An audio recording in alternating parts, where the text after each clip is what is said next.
primero quiero encuadrar un poco qué es esto de la digitalización, y siempre me gusta referirme al diccionario. Pues la digitalización, lo pueden ver ustedes, yo lo he mirado y lo he copiado del diccionario, es la acción y el efecto de digitalizar, y digitalizar es registrar datos en forma digital, y una cosa que tiene ya un cierto olor a antiguo en la definición 2, convertir o codificar en números, dígitos, datos o transformaciones de carácter continuo como una imagen y tal. Aquello de digitalizar una foto. Esto ya suena un poco antiguo, ¿no? Porque las fotos ya se toman directamente en digital, van directamente a las nubes y nadie escanea fotos.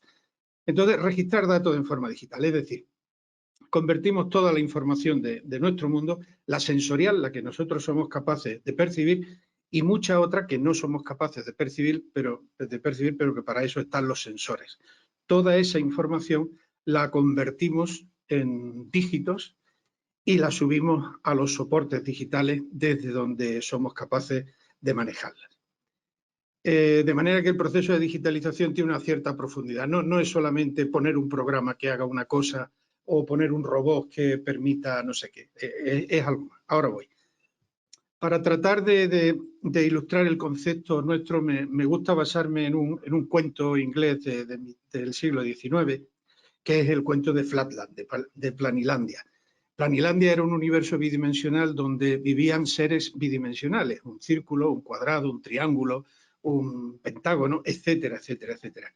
Estos seres bidimensionales se podían ver entre ellos y cuando se veían su contorno, que era lo único que les estaba permitido ver. Como no se podían subir a una tercera dimensión, porque no existía una tercera dimensión, no podían ver qué es lo que había dentro de su contorno.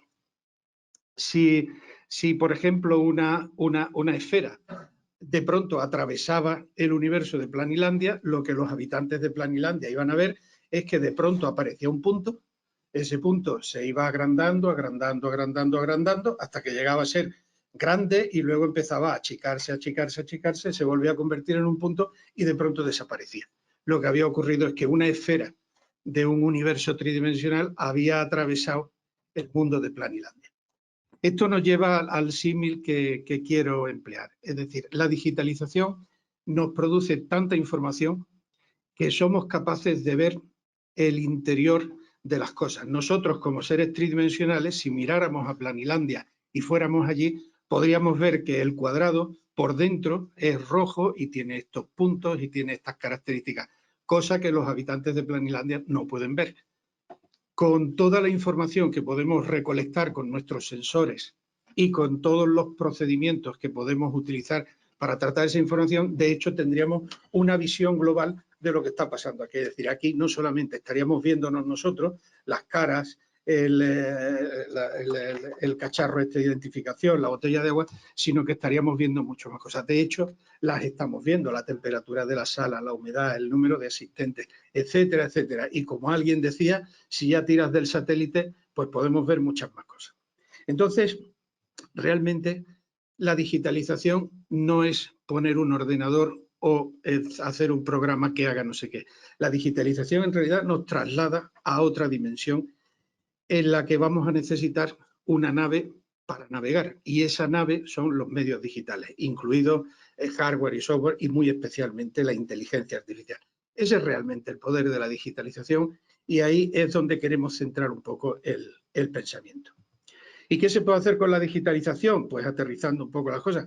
Pues bueno, pues cosas del día a día, es decir, lo mismo que estamos haciendo para hacerlo más eficiente, más económico, más sostenible, más todo, ya lo hemos hablado. Puede hacer asequibles a las empresas procesos y procedimientos que no le eran asequibles por su coste o por el despliegue que tenían, que era necesario hacer, y por tanto, bueno, pues las empresas pequeñas o un cierto nivel de empresas sabía que se podía hacer algo, pero ese algo no estaba a su alcance. Pues hoy en día hay muchas cosas que ya están al alcance de empresas que hasta hace poco solamente eran privativas de grandísimas empresas. Por supuesto, para comunicar con la digitalización y con los elementos de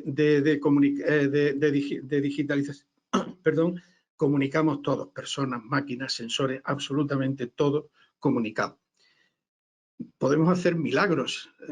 Ustedes verán la televisión, igual que yo, y ven que hay prótesis para que los paralíticos puedan andar, hay sensores para que los ciegos puedan ver, hay para que los sordos puedan oír. Esto tradicionalmente ha estado, digamos, concentrado en el mundo de los milagros. Bueno, pues ya podemos empezar a hacer milagros con digitalización también. Y podemos hacer otras cosas, cosas nuevas, cosas que ahora mismo a veces ni pensamos, ¿no? Con todas las posibilidades y todas las herramientas, soy consciente de que no les estoy descubriendo nada. Solamente quiero juntar todos los elementos, la patata, la cebolla, la zanahoria, para hacer ahora después el puchero, ¿no? A ver, Amazon, yo creo que ni los mismos de Amazon, cuando arrancaron, imaginaron qué es lo que acabaría siendo Amazon. Porque, claro, ¿qué es Amazon? ¿Es una librería grande? ¿O es algo más? ¿Qué es Netflix? El tradicional videoclub del barrio donde iba uno el sábado a coger la película al fin de semana. ¿Netflix es solamente un videoclub grande donde hay muchas películas o es algo más? Lo mismo ocurre con Google, lo mismo ocurre con IBM. No, claro, hay una revolución que la hemos vivido nosotros, todos nosotros, porque apenas tiene 14 años, que es la revolución de los teléfonos digitales. Ya no le damos ninguna importancia, ya todos llevamos un teléfono digital un smartphone, un teléfono inteligente en el bolsillo. Y no tiene ninguna importancia. Pues una herramienta normal, tan normal como puede ser un vaso para beber agua. Sin embargo, esto fue una revolución enorme que metió la digitalización, digamos, a marcha forzada en nuestro mundo. Es una herramienta importantísima. Bien, y hace apenas 14 años, ya muchas veces se pregunta a la gente, oye, ¿cuánto tiempo llevan los smartphones en el mercado? Uy, pues no lo sé. Pues mira, lleva 14 años. ¿Y qué pasa con la industria del porcino? Aterrizando ya un poquito más todo esto de las dimensiones, extradimensiones y tal. Bueno, la industria cárnica del porcino, como ha dicho alguien por ahí, es una industria muy importante. Hay montones de números. Tenemos una interprofesional que se dedica a muchas cosas, entre otras a producir números por un tubo. Y en España, concretamente, los cárnicos, no la agroindustria, los cárnicos concretamente somos el cuarto sector industrial del país y suponemos pues algo más del 16% del PIB industrial. ¿Qué es lo que le ha pasado a la industria? Pues que es una industria que se llama muy madura, eufemísticamente se dice una industria muy madura, por lo tanto tiene unos márgenes muy estrechos, hay una gran competencia, digamos que en el sector, bueno, la competición es tremenda y para digitalizar el sector se necesitan grandes inversiones, porque hay que automatizar grandes volúmenes de producción, porque para un pequeño volumen de producción la automatización y la digitalización no resulta hoy por hoy excesivamente rentable. ¿Y eso qué consecuencia trae? Pues la consecuencia que trae es que el sector se está agrupando, se están formando grandes grumos sectoriales y se están haciendo grandes grupos dentro del sector. Eso no es malo, pero es la característica por donde va evolucionando el sector. Ocurre en España, ocurre en Dinamarca, donde prácticamente hay un único operador de industria cárnica, y en otros países pues va ocurriendo esa concentración. Y eso, bueno, pues, a ver, no es malo, pero a algunos países les viene muy mal. Les viene muy mal a Noruega, por ejemplo. Noruega, que si pinchamos en Oslo con un alfiler y cogemos el Cabo Norte y lo tiramos para abajo, pues llegamos hasta Roma. Con lo cual tiene una longitud grandísima, es muy estrecha y no se puede permitir grandes plantas. Entonces, digamos, este es el país donde originariamente surge este proyecto. El proyecto RoboShare europeo, que es del que voy a hablar ahora, precisamente lo que explora son alternativas a la industria, digamos, a la gran industria actual en grandes líneas de producción, en grandes líneas de fabricación. No está en contra de las grandes líneas de fabricación, de hecho propone una solución para las grandes líneas de fabricación que ahora explicaré. Y al final, pues de lo que hablamos es de la típica dialéctica entre centralizado contra distribuido. Ya ha pasado eso, pues en las primeras industrias había una gran máquina de vapor con una rueda enorme que no cabía en esta habitación y que de ahí tiraba correas que iba moviendo y iba pasando por toda la planta y todas las máquinas cogían el movimiento de esa correa que venía de la gran máquina de vapor. Así, hasta que al final hemos llegado a que cada máquina tiene su propia fuente de energía, hasta su propia pila, con lo cual, pasamos de algo centralizado a algo distribuido. En la computación ha pasado lo mismo, tanto a nivel de hardware como a nivel de procesos de software. En la banca, con el permiso del Banco de Sabadell, pues hemos pasado de las grandes oficinas bancarias pues a la banca online. De hecho, hay bancos que te dicen que no tienen oficinas, que directamente te pongas en tu ordenador o en tu móvil y hagas la gestión que quieras. Entonces, un poco por ahí va la pista. Y además para nosotros concretamente, esto es en general, pero para nosotros, ¿qué ventaja tiene? Pues un mayor control de la producción, somos capaces de medir un montón de cosas y somos capaces de pedirle a las máquinas que actúen de una forma distinta en cada momento, relativamente distinta, pero somos capaces de reprogramar la producción en tiempo de ejecución. Esto nos permite una adaptabilidad mayor a pequeños volúmenes, que es una necesidad también en la industria. Mayor homogeneidad de productos, las máquinas siempre trabajan de una forma consistente, sistemática, cuando los operarios normalmente tienen un perfil de cansancio, etcétera, etcétera, y se notan, digamos, algunos productos hasta casi a qué hora han sido producidos, ¿no? Mejora la trazabilidad, que es un elemento fundamental de seguridad alimentaria. Tendríamos toda la capacidad de captura de datos en planta, esto es fundamental, la digitalización necesita datos, se alimenta de datos. Si no hay personas, pues hay menor riesgo de contaminación del producto. Las personas somos una de las fuentes de contaminación de los productos de alimentación. Si hay menos personas, simplificamos las instalaciones, menos vestuarios, menos comedores, menos pasillos, menos parking, menos todo. No estamos luchando contra el empleo. Es que el problema de la industria es que el empleo, de alguna forma, abandona a esta industria. Entonces, ya nos ha pasado, y de hecho en nuestras plantas existe mucho personal que es foráneo, son de países del este de Europa, son de países subsaharianos. Entonces, no es que queramos echar a la gente, es que la gente se ha marchado. Y luego podemos funcionar 24/7, y ahora veremos cómo. Y claro, este concepto que se llama el Meat Factory Cell proviene de un proyecto que ya se hizo, financiado por el Consejo Noruego de Investigación, y se averiguó que el sistema que se propone, que ahora prometo que lo veremos ahora, si lo vamos a ver, tiene un impacto medioambiental similar al sistema tradicional de la industria cárnica tradicional, pero presenta una ventaja, que es que la industria tradicional lo tiene que hacer, digamos, concentradamente en una gran instalación, y con este procedimiento podemos distribuir las instalaciones. Con lo cual, aunque vayamos a producir la misma carga medioambiental, pero la podemos producir de una manera más distribuida. Ya eso en sí ya significa una ventaja. Imaginen que le quitamos la velocidad a las balas. Pues las balas sin velocidad son absolutamente inocuas, no producen ningún daño. Entonces, es una forma en la que el proyecto contribuye también a la sostenibilidad. Es económicamente viable la producción, las inversiones que se requieren son económicamente viables, tiene una menor accidentabilidad porque el perfil de la mano de obra se utilizaría menos mano de obra, más cualificada, y además fuera de lo que son las áreas de trabajo de cuchillos, etcétera, etcétera. Y bueno, y eso requiere menos personal y más actualizado. Ahí, sí, supongo que colgarán esto en algún sitio, ahí hay un enlace a un artículo que se publicó con motivo de este proyecto, en el cual ese artículo está escrito por algunos de los participantes del proyecto. Si alguien le puede dar a la animación, aquí hay una animación, eso es.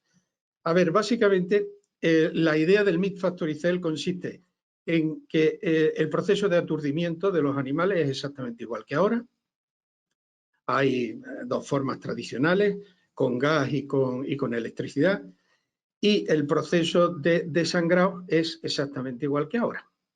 ¿De acuerdo? Las canales se limpian, se cepillan, se latigan, se cepillan, y ahora pasan, en lugar de pasar a una línea en continuo donde están todos los puestos de trabajo, pasan a distintas células Estas son las células, que serían todas iguales.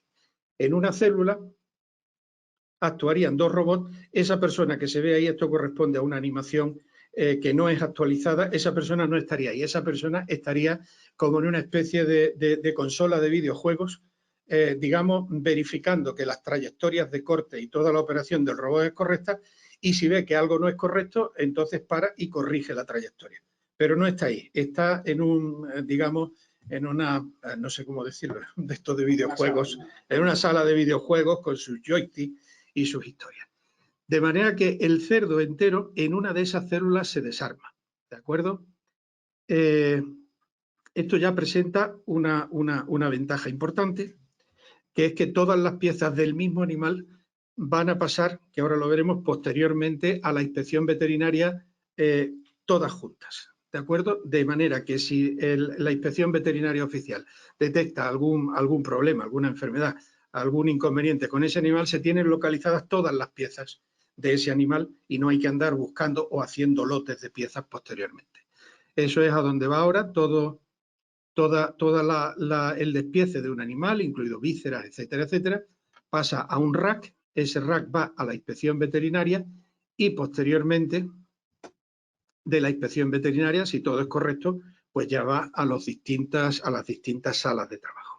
Ahí tienen también un enlace a un vídeo que dura más tiempo, donde se ve con un poco más de detalle todo este proceso.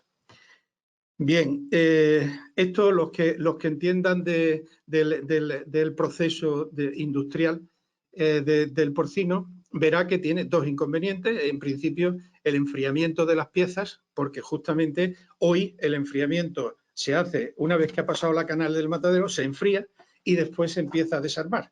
Entonces aquí, como del matadero pasa al desarmado, ¿qué pasa con el enfriamiento? Bueno, pues se están estudiando y hay soluciones que casualmente son más eficientes, requieren menos coste energético para enfriar las piezas, porque hay que enfriar piezas por separado, no canales completas. En segundo lugar, la inspección oficial veterinaria pues tiene que cambiar. La inspección oficial funciona con un protocolo y claro, y esto le rompe el protocolo, pero es adaptable totalmente. Digamos que es mejorada. Entonces también se está viendo con la inspección veterinaria cómo se puede hacer. Como este proyecto, digamos que tiene un tiempo de llegada al mercado grande, porque supone un cambio muy radical, se están desarrollando productos intermedios. Por ejemplo, un cuchillo sensor. Esos robots llevan cuchillos que a la vez que van cortando van midiendo la grasa, van midiendo los aminoácidos, van midiendo el color de la carne, toda una serie de parámetros que posteriormente se utilizan para el destino de las piezas. Ese cuchillo se puede, digamos, vender por separado y es uno de los subproductos. También hay un sistema que servirá para hacer el despiece de cortes primarios en el sistema actual. Voy a correr un poco más porque veo que me está mirando el moderador. El proyecto se llama Robutcher, es un proyecto que empezó en enero del 2020.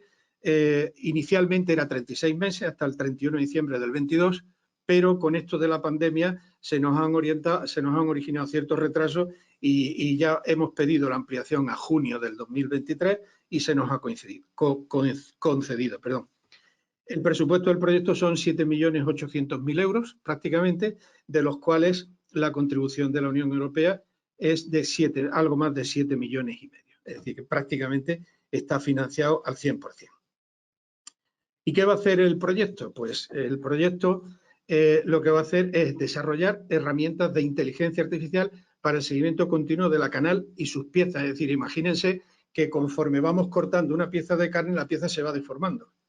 Entonces el robot tiene que ver esa deformación, tiene que tener un plan y tiene que seguir, tiene que calcular por dónde seguir de acuerdo a la deformación que se está produciendo de esa pieza. Y todo eso en tiempo de ejecución. Procuro evitar lo de tiempo real para no entrar en otras discusiones, así que en tiempo de ejecución. Por supuesto, herramientas de sujeción, tanto de canales como de piezas. Todas estas piezas son resbalosas, flexibles, etcétera. Entonces, cogerlas es muy difícil, porque si la coges para que no se te caiga, corres el riesgo de romperla. Si la coges para que no se te rompa, corres el riesgo de que se te escurran. Entonces, son pequeños problemas que para un humano no tienen mayor problema. Tú ponte ahí y haz esto. Y va la persona y se pone y lo hace. Y parece hasta fácil, pero para una máquina es complicada. Herramientas de corte inteligente que van permanentemente recogiendo señales. Y luego interacción cooperativa entre los robots. Bueno, corro más. Aquí están enumerados los objetivos en los que está distribuido el proyecto. Pues ya se pueden imaginar que lo que vamos a desarrollar lo hemos puesto ahí en objetivos. Y solamente quería decir que van 10, esto es importante, 10 partners. El consorcio del proyecto europeo son 10 partners de 7 países, donde interviene NMBU, el primero arriba a la izquierda, es la Universidad Noruega de Ciencias de la Vida, que es el líder del proyecto. Animalia, que es un instituto de investigación cárnica de Noruega. Robot Norge, que es una empresa noruega de robótica, ya se ve aquí la presencia de Noruega, ¿no? Y el Osfoldsnik, que cuando aprendí a pronunciarlo le cambiaron el nombre, ahora se llama Norsus, pero bueno. Estos son una empresa de estudios de impacto de tecnología en la sociedad. Está el Technologies Institute de Dinamarca, es otro instituto tecnológico, Dinamarca, que es una de las potencias mundiales en producción de porcino. Está el Max Rubner Institute, que es un instituto de investigación alemán también de la carne. Son prácticamente, junto con algunos de los españoles, son los más importantes europeos. Los españoles tendrán todos el nombre en su cabeza. BikeMotion, estos son vecinos, son suecos. Ciclum, que aunque ahí apunta a Ucrania, pero en realidad la matriz de la compañía es danesa, pero están empleando una subsidiaria de Ucrania. La Universidad Obuda de Hungría, en Budapest, y FAXA, nosotros desde España. ¿Y qué hacemos nosotros? Los proyectos estos suelen llevar un usuario final, que es un poco el que va orientando, etcétera, etcétera.